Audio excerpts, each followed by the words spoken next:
small smile before you see his eyes, almost as you can feel them, look towards you, Cicero. Before he kind of tilts his head and his frown as he kind of waves to the party guests as you see him kind of walk towards you guys, with a very strong, noble presence with him as he approaches. My dearest daughter, Quillith. It's so good to see you have returned home with some of your friends, I see. Lord Master Auric. You see him do a slight bow towards you. It is very known that we know that your master, the Copper Dragon of the North, we are very pleased to have his finest talents and his finest children walking among us. And to see us, the dwarven nobility, is still a friend of the elves. Your craftsmanship is unparred, even better than ours, and we graciously respect you. You want me to pull down my trousers so you can kiss my ass some more, eh? He chuckles for a minute. It is only right to greet one with such power deep within yourself, sir. I'm just messing with you. It's good to see you, lad. As he says that, he kind of glances, but it does not answer the question about the one standing beside you, Quillith. I thought that was your brother. Reginald died in the Great Drow War. So who the hell was that? That is a human. In a horrible gnome disguise. Quillith. His tone a little more heavier. Yes, Daddy? What have I told you about humans? They are rash, they are destructive, they challenge gods, and they've forsaken their own race. They are not to be here in Cormyr, especially in our own sacred city. He's not a human. He's a gnome elf. He's a nelf. He gives you the look, like he knows you're lying. Your father's been around the bush a few times. He's slain a dragon. You know, he's quite old. You know, he knows. Allow me to interrupt, my sir. I give him a little bow.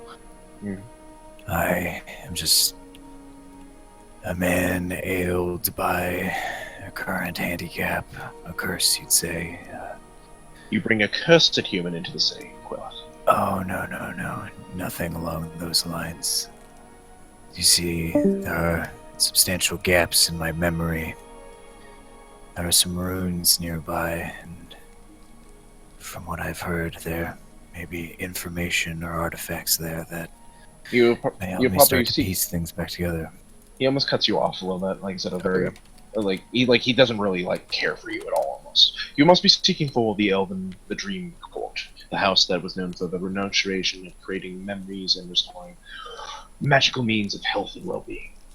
Unfortunately, in your human state and frail body, it would not be able to survive the surpassing power of this elven magic course of food.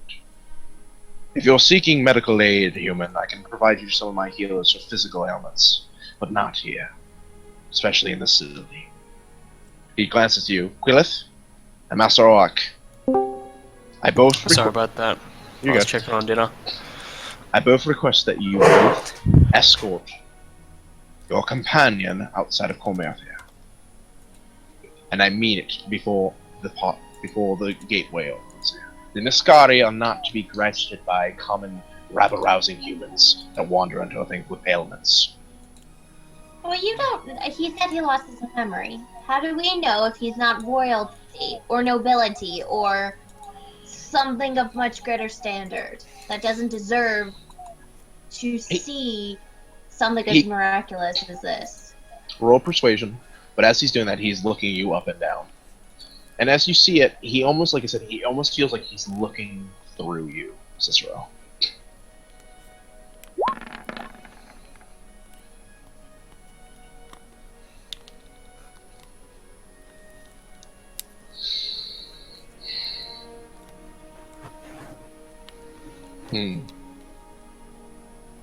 It's not entirely human.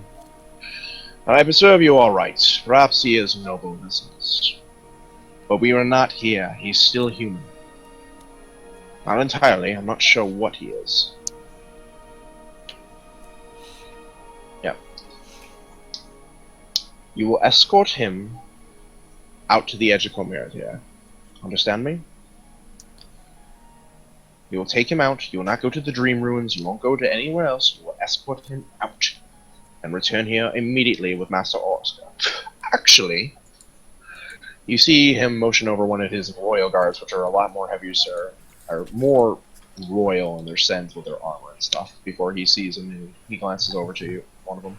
Fetch your squire Lorthreth for me. I assume that he was on the front porch and allowed this rabble-rouser to enter.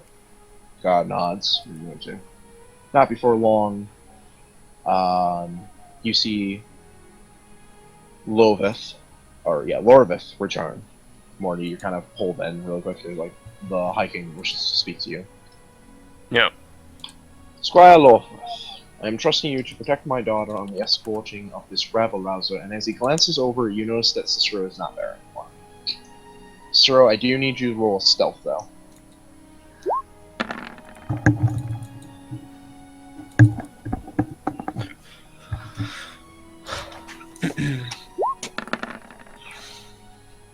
Wow.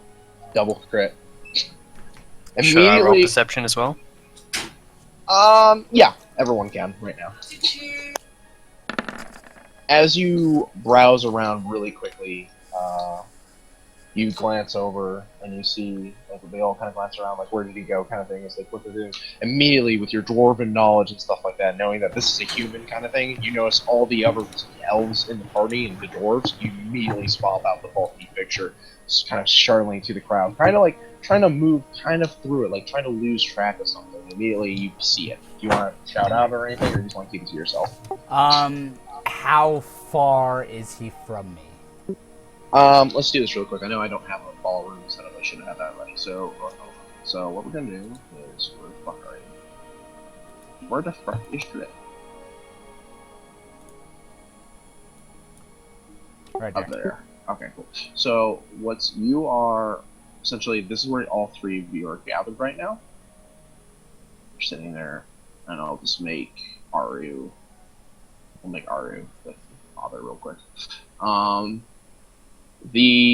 They're sitting right here, and they've just brought him, and they're talking. He's over here in a rather, I'll say, large group of crowd members right now. Oi! Your lager visitor is escaping into the crowd. Shouldn't the squire go chasing after him? I would, but it's not my job.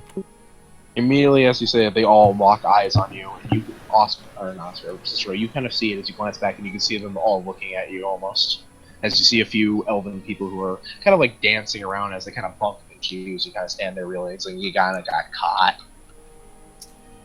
Sorry, my curiosity got the better of me as I look over to one of the closest pillars or walls and examining the architecture and It is such. Essentially, it's a giant gazebo.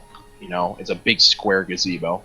You can see there's some tall pillars going up maybe 20 feet with this big ring floating in the middle of it. But you see there's a lot of people and there's a lot of tables. As you notice that maybe not so 15, 20 feet, but there is a railing right there that falls straight into the lake below, kind of thing. That the city is going to go onto. Yeah, I just basically want to bluff that I'm interested in what I was looking at. Basically, the first thing I can avert my eyes to. As you glance around, it's the ring. It's the big thing in this room. What is this thing? By chance, could you ask a humble traveler, or answer a question for a humble traveler? As you guys kind of pulled through the group kind of thing as they walk towards you, as not really running towards you because they realize you're not going to run. He glances to you for a minute, and he goes, "It's her father." It's very common to see humans are very not educated in the art of the Mascari. This is the receiving end of the Mascari, and you can smell the heaviest amount of arcane magic coming from this thing. but something, you can't tell it, but some kind of magic in it is closely resembling necromancy. Like, you keep getting like that whiff of it, like that sense of it, like that sinister thing, like a shadow cast on it. This is the portal receiving the end for the Niscari wizards that will be returning to us, the portal travels. It is a grand structure, and we'll be preferably having the rich and the recite thing. Unfortunately, most humans were not invited due to the fact that most of they would not even recognize the Niscari wizard and how important they are to our world of knowledge.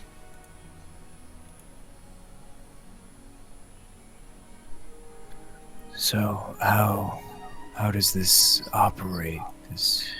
Essentially, it essentially is the door, set and ready when the Niscari finally, or essentially, he sits there for a minute. How to put it in human terms? It is the receiving end. When you are lost, I won't say lost, but traveling the planes of existence, it is very hard to pinpoint a way home.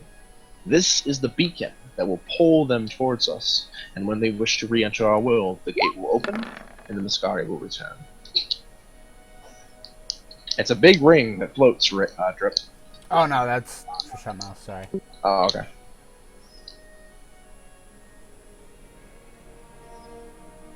Does he speak to me in Elven, or does he speak to me He's speaking Elven the whole time. Okay, cool. I just embrace the history lesson. Mm-hmm. Now, before I am something, and it seems I am in a joyous mood, I will offer you a bit of our refreshments before you may depart, perhaps.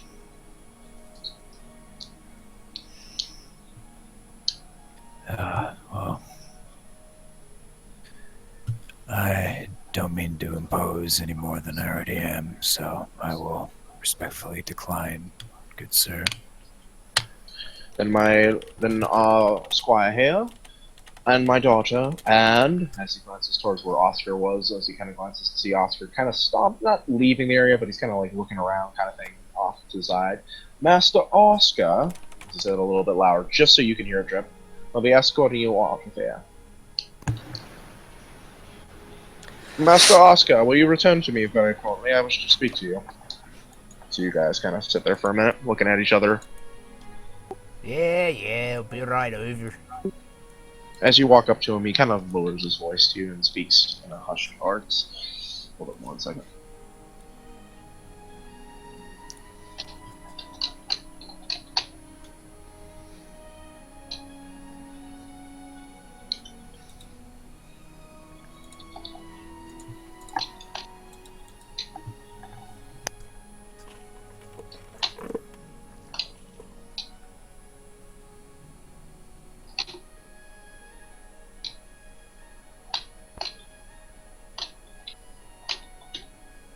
You guys can talk right now. You three are standing right there. Morty, Kate, and Sister. I just put my hand on the pommel of my sword and I wait. What's the proximity of the crowd around us? Are we kind of like... It's kind of, the crowd kind of like, as soon as they saw everyone kind of coming, they kind of, like, they disperse it out. But, you know, there's some people dancing off to you. Like, they're good maybe 10, 15 feet away from you kind of thing. Okay, so, but we still have, like, social privacy, I guess, yes, is what I'm getting at. Okay, yeah. Cool.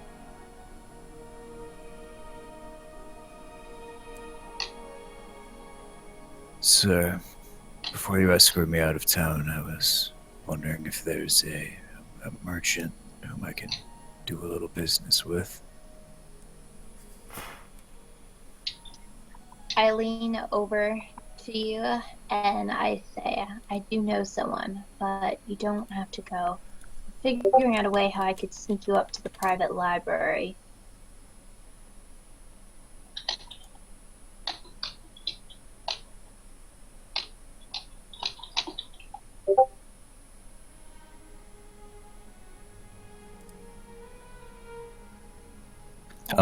I turn away from her uncle, but still, like, whispering, but very hushed. That's her father. You were her uncle, quote unquote. Oh, okay.